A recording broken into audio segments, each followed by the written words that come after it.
इस नक्शे में भारत के इर्द गिर्द दिख रही चेन को स्ट्रिंग ऑफ पर्ल्स कहा जाता है, जो चीन की हिंद महासागर में पैर जमाने की एक स्ट्रेटेजी है। इसके तहत चीन हिंद महासागर में 9 पॉइंट्स पर बंदरगाह, नेवल बेस, हवाई पट्टी और अपनी शिप्स के ठिकाने बना रहा है। हाल ही में आई पार्लियामेंट कमेटी के रिपोर्ट में कहा गया है कि हिंद महासागर में चीन के बढ़ते कदम भारत के लिए बड़ी चुनौती है। हालांकि भारत ने भी उल्टा जाल बुनना शुरू कर दिया है। आज मंडे मेगा स्टोरी में जानेंगे हिंद महासागर में भारत चीन के बीच दबदबे की होड़ की पूरी कहानी।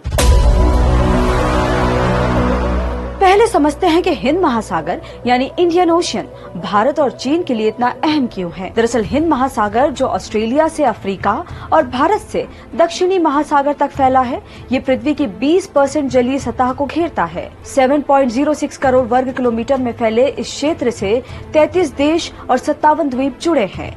भारत इसका केंद्र है और यहाँ से दुनिया की 80% समुद्री तेल सप्लाई होती है। दुनिया के 4 सबसे अहम समुद्री चेक पॉइंट्स इसी इलाके में हैं, जैसे स्वेज कैनाल, बाब अल मंदेब स्ट्रेट, हॉर्मुज स्ट्रेट और मलक्का स्ट्रेट। हिंद महासागर और व्यापार को समझने वाले सीनियर जर्नलिस्ट पीटर मार्टिन के मुताबिक, अगर हिंद महासागर में किसी भी तरह की रुकावट आई तो यूरोप, मिडिल ईस्ट, अफ्रीका और एशिया का व्यापार ठप पड़ जाएगा। यानी हिंद महासागर में दबदबा कायम करके दुनिया पर असर डाला जा सकता है। अब समझते हैं कि चीन का स्ट्रिंग ऑफ पर्ल्स क्या है, इससे भारत को क्या चुनौती है।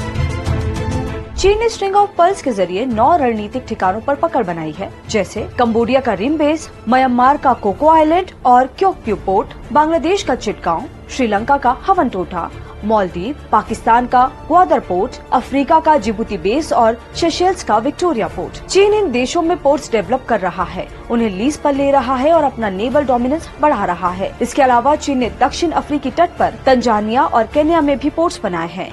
वहीं चीन का BRI प्रोजेक्ट। पूरा वीडियो देखने के लिए डाउनलोड करें दैनिक भास्कर ऐप।